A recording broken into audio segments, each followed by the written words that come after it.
Eagles Nation, good evening. I hope you're all having an amazing Wednesday night. I hope your week is going well and that you're ready for another major Philadelphia Eagles update, because today's news is something every fan needs to hear. If you bleed midnight green and never miss an Eagles update, make sure to hit the like button, subscribe to the channel, and turn on notifications so you never miss the latest Eagles news, analysis, rumors, and breaking updates. Now, without wasting any time, let's get straight into today's big story.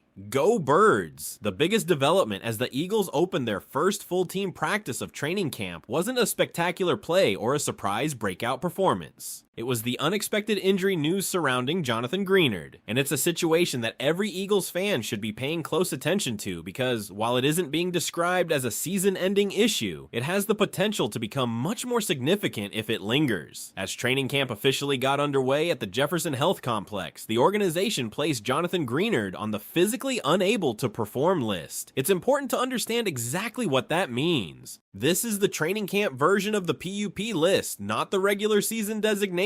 Players can be activated at any moment once they're healthy enough to practice, so this doesn't automatically mean Greenard will miss games. However, the timing and the reason behind it certainly deserve attention. The concern comes from the fact that Greenard has already been dealing with physical setbacks. After playing through a shoulder injury last season, he underwent shoulder surgery during the offseason. The encouraging sign had been that he participated in both organized team activities and mandatory minicamp, leading many to believe his recovery was progressing well. Now, however, another issue has surfaced. According to the information discussed, Greenard suffered a pectoral injury while lifting weights before the start of training camp, preventing him from practicing with the team. That immediately raises questions because Greenard wasn't brought to Philadelphia to be just another rotational defender. He was one of the Eagles' biggest offseason investments and was expected to become a major piece of Vic Fangio's defense. His role isn't simply to add depth. He's expected to consistently pressure opposing quarterbacks and complement the rest of what many already consider one of the NFL's strongest defensive fronts. When you look at the defensive line, it's easy to understand why expectations are so high. Jalen Carter has just signed a historic long-term contract extension after becoming the highest-paid defensive tackle in NFL history. Jordan Davis also secured his long-term extension, giving the Eagles two cornerstone defensive tackles for years to come. Moro Ojomo continues receiving praise as one of the league's most underrated interior defenders, with the belief that another strong season could earn him a major contract in the future as well. The Eagles clearly believe building through the defensive line remains their biggest competitive advantage. That philosophy becomes even more obvious when looking at the contracts they've committed to this group. The organization continues investing heavily in the trenches because elite defensive tackles are extremely difficult to find, and keeping that strength together has become a priority. But that's exactly why Greenard's availability matters so much. The Eagles expect him to make an immediate impact on the edge opposite their young pass rushers. Losing him, even temporarily, changes the entire outlook of the defense. Suddenly, the depth that looked solid entering camp becomes much thinner. Instead of having Greenard available to lead the edge rotation, the team would need to lean much more heavily on Jalen Phillips and Nolan Smith while asking Arnold Ebiketie and AJ Epinesa to carry larger responsibilities behind them. There's confidence that Ebiketie offers versatility and can contribute against both the run and the pass, but he has yet to consistently produce high sack totals during his NFL career. Epinesa also brings experience and appears to fit Fangio's defensive scheme physically, but no team wants to rely on contingency plans before training camp has truly begun. This situation also creates understandable concern because Greenard's recent injury history cannot simply be ignored. Last season's shoulder problem clearly affected his production. Although he still appeared in 12 games and started 10 of them, his numbers dropped significantly compared to previous years. He finished with only 3 sacks after posting back-to-back seasons with double-digit sack production before that. Just 2 seasons earlier, Greenard played every game, started every game, recorded 12 sacks, earned Pro Bowl recognition, and even received votes for Defensive Player of the Year. Those performances established him as one of the NFL's most productive pass rushers. That's exactly the version of Greenard Philadelphia believes it acquired. The challenge now is making sure those injuries don't begin forming a pattern. One shoulder injury can happen. A second physical setback immediately afterward naturally creates more questions. Nobody is suggesting this becomes a long-term problem yet, but every practice missed during training camp reduces valuable time for Greenard to build chemistry within a defense expected to compete for another championship. The timing couldn't be more important because the Eagles are entering camp with enormous expectations. The organization has spent the offseason reinforcing what it believes is already one of football's strongest defenses. They rewarded their cornerstone players with major contracts, strengthened the defensive front, and positioned themselves to continue building around a dominant line capable of controlling games. Everything about their offseason points toward one central philosophy: win at the line of scrimmage. That philosophy only works if the players expected to anchor the pass rush are available when the season begins. The good news is that training camp PUP designations are flexible, and Greenard can return whenever he's medically cleared. There's no indication that this automatically threatens his regular season availability. Even so, it's a storyline that deserves close monitoring because the Eagles' defensive ceiling looks dramatically different depending on whether Greenard is fully healthy. At the same time, this opening day of training camp also highlighted how much confidence the organization has in its defensive core. With Carter and Davis now secured on long-term deals, and several young contributors continuing to develop, Philadelphia believes this defensive front can remain one of the NFL's elite units for years to come. The only thing standing in the way right now is making sure every key piece is healthy enough to take the field. So now, the spotlight turns toward Jonathan Greenard's recovery. Can he return quickly and become the impact defender the Eagles envisioned when they made him one of their biggest offseason additions, or do you think this early injury is something Eagles fans should already be worried about? One of the other major storylines emerging as training camp begins revolves around the quarterback room, and Nick Sirianni provided an update that immediately sparked discussion among Eagles fans. According to the head coach, the backup quarterback position is officially a competition between Andy Dalton and Tanner McKee, with both players expected to split the second-team reps throughout camp. That announcement isn't entirely surprising after what took place during the spring. During the practices open to the media, Andy Dalton received many of the backup quarterback repetitions. At the same time, there were reports that he also threw several interceptions during those sessions. Experience has always been Dalton's biggest advantage. He has seen virtually every defensive look possible throughout his NFL career, and with the Eagles introducing a new offensive scheme, having a veteran capable of helping navigate those adjustments naturally carries value. Still, there's another side to this competition. Tanner McKee has already shown flashes of legitimate NFL ability whenever he's had opportunities. The belief expressed is that by the time the regular season begins, McKee should ideally win the backup job. The talent is there, but this training camp becomes a critical evaluation period because mastering a new offense requires consistency, command of the playbook, and the ability to execute under pressure every single day. While that quarterback battle develops, another massive topic continues dominating conversations across Philadelphia: Jalen Carter's record-setting contract extension and the organization's thinking behind making him the centerpiece of the defense moving forward. Howie Roseman explained that extending both Jalen Carter and Jordan Davis became priorities because the Eagles wanted to preserve what they consider one of the greatest strengths of their football team. Rather than allowing uncertainty to linger, the organization entered the offseason already hoping to reach long-term agreements with its cornerstone defensive tackles. According to Roseman, one of the biggest challenges involved understanding where the market for elite defensive tackles was heading. Several major contracts around the league were still developing, making it difficult for both the team and Carter's representatives to determine the proper value. Normally, the Eagles prefer completing extensions during March or April before the draft arrives. In this case, however, the market was still evolving, making patience necessary before both sides could finalize an agreement. Even though negotiations extended further into the offseason than usual, Roseman emphasized that getting everything completed before training camp carried tremendous importance. Removing contract distractions allows players to focus entirely on football, and that's exactly what both the organization and Carter wanted before practices officially began. Another interesting point raised by Roseman centered on the value of elite defensive tackles across the NFL. He explained that difference-making players at that position are extremely difficult to find, making them one of the league's rarest resources. Because of that scarcity, the Eagles continue placing enormous importance on investing in the interior of their defensive line. That philosophy helps explain why Philadelphia continues allocating significant financial resources to this position group. The front office believes dominant defensive tackles can shape games in ways few other defenders can, and when those players become available, keeping them in Philadelphia becomes a priority instead of allowing them to reach free agency. The conversation also touched on the current depth behind Carter and Davis. Howie Roseman spokesman expressed confidence in the players already on the roster, mentioning Moro Ojomo as someone the organization thinks very highly of, while also pointing toward Byron Young and Ty Robinson as young defensive tackles capable of continuing their development. That confidence suggests the Eagles feel comfortable entering training camp without immediately seeking outside help at defensive tackle. Rather than viewing the position as a weakness, they appear convinced the existing group has enough talent to support their two established stars throughout the season. Jalen Carter himself continues to receive enormous praise, not only because of his production, but because of how quickly he established himself as one of football's premier defensive players. The discussion highlighted that dominant defensive tackles often require several seasons before reaching their full potential. Carter's ability to make such a significant impact so early in his career makes his development even more impressive. His performances during the Eagles' playoff